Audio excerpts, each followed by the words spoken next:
If you have applied for a scholarship very recently, then you must have already received an acceptance letter or a rejection letter very recently, just because most of the programs, if you applied for a program last year, then you definitely most likely should be beginning this year, or perhaps you received a rejection letter. So this video is for those who actually received a rejection letter. As they call it on the internet, it's a scholarship rejection love letter. And this is not the end. One of the things that you need to realize is that scholarships are quite competitive. It doesn't matter which scholarship you think about, they are quite competitive. So what's next after receiving a scholarship rejection letter, you may ask? I know that several of you have already received acceptance letters as well as rejection letters, and those who received rejection letters must be wondering, so what next after this? Do I give up this journey? Do I continue applying? What next? Should I maybe just look for a job, or which is the best way? So this video is for you, so please listen until the very end, and if it is not for you, please send it to someone who you know received a rejection letter very recently, so that they can get some guidance on some tips on what to do next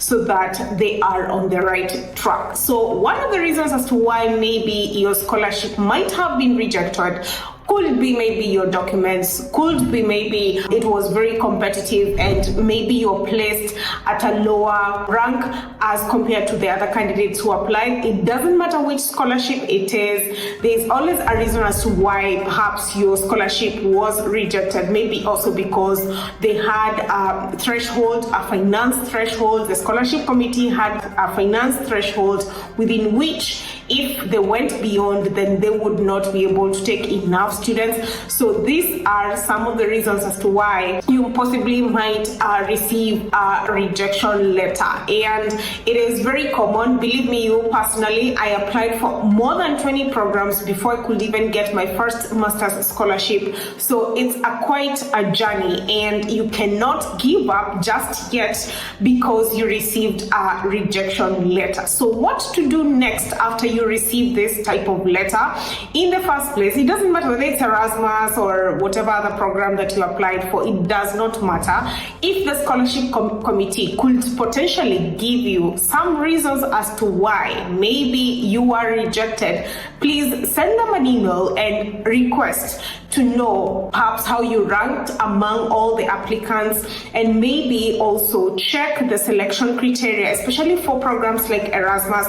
Usually on the websites of each of the programs, there will be a selection criteria within which they rank according to the number of points and how maybe you ranked. And once you receive this ranking from the scholarship committee, you can be able to check against what has been written on the website so that you can know where to improve on if you're planning to reapply for the same scholarship come the next round of applications. So this is one of the things that you could do. Request for the scholarship committee to send you the details as to how you ranked, and maybe some details, if they are willing, of exactly what maybe you missed so that you can work on it the next time. In any case, most of the things that you would obviously start working on would be, one, your motivation, which is the core of your scholarship application. So your motivation, or your personal statement, or your statement of purpose, as some of scholarships may call it, is one of the most crucial documents because it stipulates the reason as to why you're the best candidate among all other candidates across the globe. It's the reason as to why most of the scholarships are actually rejected, because the motivation maybe is not as strong as compared to other candidates. And this statement of purpose is something that I have spoken about on this channel, which you definitely can check out some videos that I have done about it.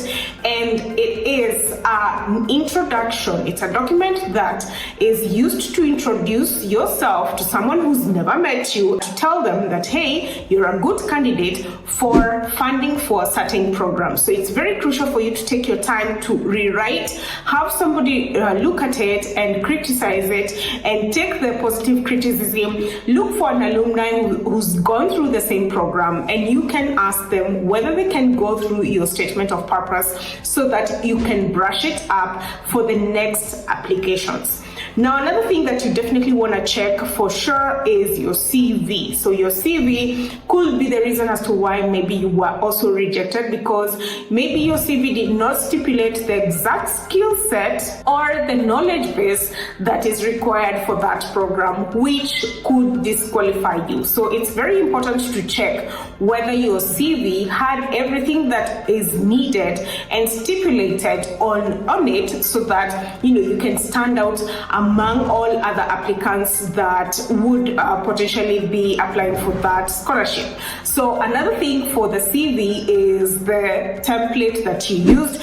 So for most cases, if you're applying for a program within Europe, it's crucial for you to check whether that scholarship committee actually asked specifically for a Europass format. So the Europass format is what is recommended. However, for some it might be not a mandatory thing. However, it is recommended that you have your CV on Europass format so that you can be able to also stand out, and also it can be within the stipulations of a scholarship committee. Now, once you've checked your CV, you've checked your statement of purpose, one other thing to check is your eligibility criteria. So in most cases, you'll find that scholarships are requiring certain skills or certain knowledge bases of their candidates, and they are very specific into, for example, if you're applying for a chemistry program, they are very specific with perhaps maybe if you studied a chemistry unit, maybe the number of hours you studied, maybe that grade that you actually got.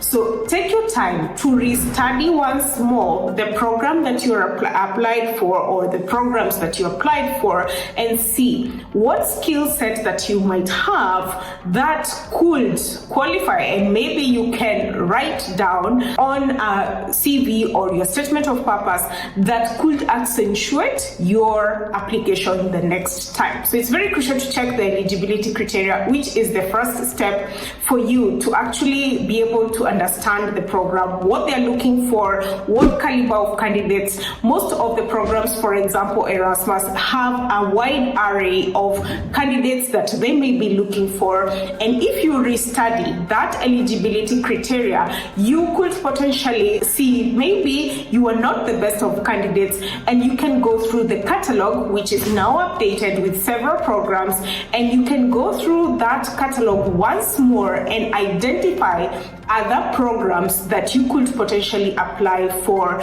come the next round. And one of the good things about Erasmus is that you can apply for more than 3 programs, and once you receive an acceptance to one, you can always opt out of the rest if at all they are also successful. Now, other things to check out for sure are the documents that the scholarship committee asked for, because several people miss out on this, and some of them just don't even submit these documents. So there are certain crucial documents that are very, very important. One of them could perhaps be the English language test, which maybe the scholarship committee requested for, and maybe you did not have time to actually do this English language test. So you should be able to go ahead and check out that English language test and see whether it's possible for you to book it within your locality and do it such that by the time the scholarship is reopening once more, then you're ready to go ahead and use that certificate for application.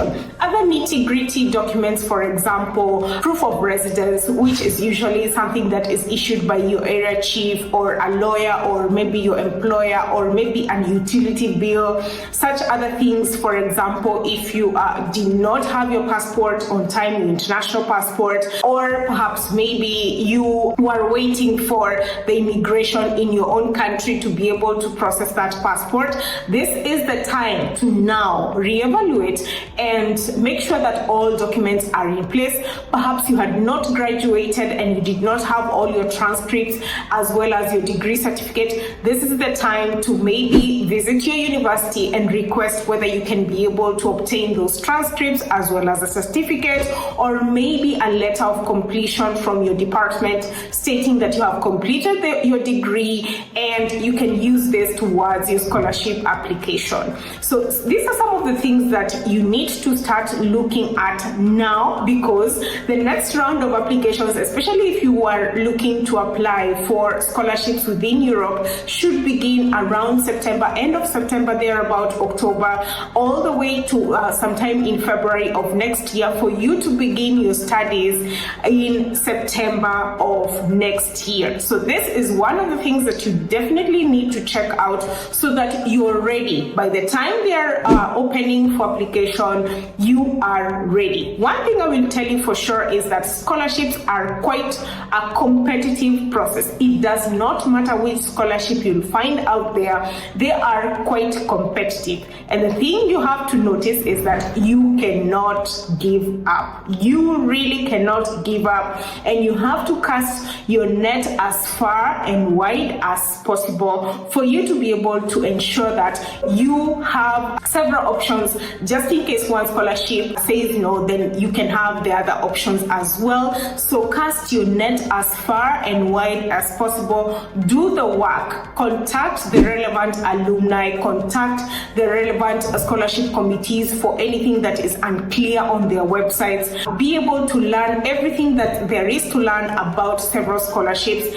and then go ahead and apply to the several scholarships that you have found that you qualify for and that you're a good candidate for. So there's no giving up. There's always enough opportunities out there for you. And what I would want to encourage you is that I actually also applied for quite a number of scholarships before I could get my own. There were more than 20, honestly, let me tell you, and they were in several continents, several places, several universities, honestly, until I got my Erasmus scholarship. So you cannot give up, and I hope this video helps you to give you the kick that you need, so that you do not have to say this is it and throw in the towel and forget about all the scholarship applications. You really do need to keep on doing it until something happens.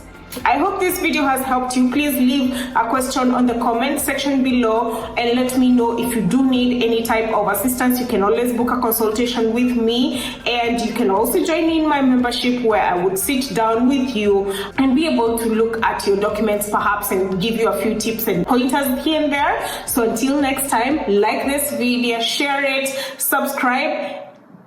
Bye.